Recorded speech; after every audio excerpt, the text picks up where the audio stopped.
Guys, welcome to my YouTube channel the golden law. अरे तो आज हम करने जा रहे हैं एक और case law study which is Mohori Bibi versus Dharmodas Ghosh.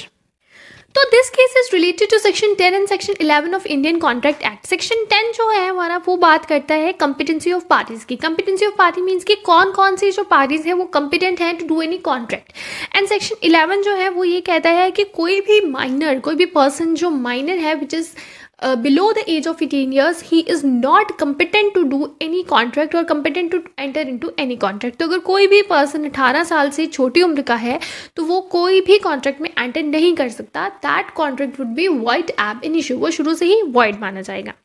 तो हमारा ये जो केस था इसमें भी यही पॉइंट डिसाइड हुआ था that minor is not competent to do contract, और कोई भी कॉन्ट्रैक्ट कोई माइनर करेगा तो that contract would be void ab initio।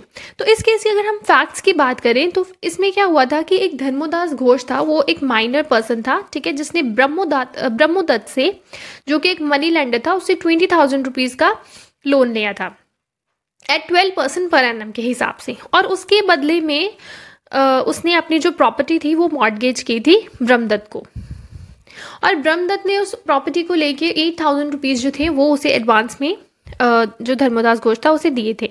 Subsequently जब उसकी मदर को, धर्मोदास घोष की मदर को ये चीज़ पता चली तो धर्मोदास घोष की जो मदर है उसने ब्रह्मदत्त को स्यू कर दिया और ये कंटेंशंस दी कि जो धर्मोदास घोष था he was minor at the time of contract, तो जिसकी वजह से ये जो कॉन्ट्रैक्ट है ये वॉइड माना जाना चाहिए, और जो भी मॉर्टगेज धर्मोदास घोष ने एग्जीक्यूट की थी at the time of the contract वो भी वॉइड मानी जानी चाहिए और उसे कैंसिल कर देना चाहिए।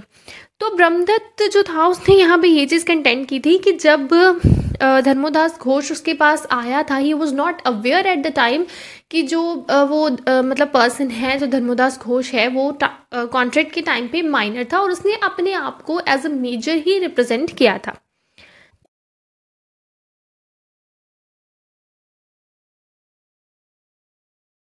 तो दोनों की कंटेंशंस को सुन के ट्रायल कोर्ट ने ये डिसाइड किया था कि जो ये मॉर्गेज थी उसे कैंसिल कर देना चाहिए और ये जो कॉन्ट्रैक्ट है उसे भी वॉइड मानना चाहिए, बिकॉज जो धर्मोदास घोष था he was minor at the time of contract, और माइनर जो होता है वो कम्पिटेंट पार्टी नहीं होती कॉन्ट्रैक्ट में एंटर करने के लिए।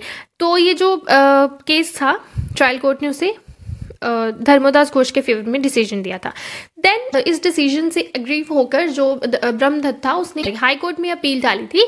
तो हाई कोर्ट ने भी जो ट्रायल कोर्ट का डिसीजन था उसे अपहेल्ड किया था, और यही चीज़ और यही डिसीजन दिया था कि जो मॉर्गेज है वो वॉइड मानी जानी चाहिए, और ब्रह्मदत्त जो था उसे जो पेमेंट है he was not entitled for the repayment of the loan. Decision से एग्री होकर जो ब्रह्मदत्त था उसने फर्दर प्रिवी काउंसिल में अपील फाइल की थी, और तब तक जो ब्रह्मदत्त था उसकी डेथ हो गई थी, जिसकी वजह से उसकी लीगल रिप्रेजेंटेटिव दैट इज उसकी जो ब्रह्मदत्त की वाइफ थी मोहिरी बीबी, उसने इस केस को मतलब लड़ा था, जिसकी वजह से इस केस का जो नाम है इट्स मोहिरी बीबी वर्सेस धर्मोदास घोष।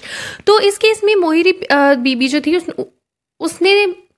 इस केस में जो मोहिरी बीबी थी उसने ब्रह्मदत्त को रिप्रेजेंट किया था, और प्रिवी काउंसिल जो था उसने भी जो trial court and high court का डिसीजन था उसको अपहेल्ड किया था, और उन्होंने ये डिसीजन दिया था फर्स्ट कि कोई भी कॉन्ट्रैक्ट किसी भी माइनर के साथ किया जाएगा that would be void ab initio। वो कॉन्ट्रैक्ट जो है वो स्टार्टिंग से भी वॉइड ही माना जाएगा। सेकेंडली जो माइनर है उस पर रूल ऑफ एस्टॉपल अप्लाई नहीं होगा। रूल ऑफ एस्टॉपल मीन्स कि रूल ऑफ एस्टॉपल वो चीज़ होती है कि जब कोई पर्सन किसी चीज़ को कह देता है उसके बाद वो उस चीज़ को डिनाई नहीं कर सकता। इट मीन्स कि अगर धर्मोदास घोष ने पहले ये चीज़ डिक्लेयर की थी that he was not minor, उसके बाद वो उस चीज़ को डिनाई नहीं कर सकता था। लेकिन प्रिवी काउंसिल ने ये चीज़ हेल्ड की थी कि जो माइनर है उस पर रूल ऑफ एस्टॉपल अप्लाई नहीं होता। थर्डली प्रिवी काउंसिल ने ये चीज़ कही थी कि जो माइनर है हैंस वो कॉन्ट्रैक्ट जो था उसमें एंटर ही नहीं कर सकता था, इसलिए उसे फोर्स नहीं किया जा सकता टू रीपेमेंट ऑफ मनी जो उसे एडवांस में दी गई थी। एंड फोर्थली जो भी मॉर्टगेज माइनर ने की थी उस टाइम पे at the time of the contract उसे भी वॉइड माना जाएगा और उसे भी कैंसिल कर दिया जाएगा। So this was a concept of Mohiti Bibi versus Dharmodas Ghosh case. I hope you like my video and do subscribe my channel for more such law videos. Thank you guys.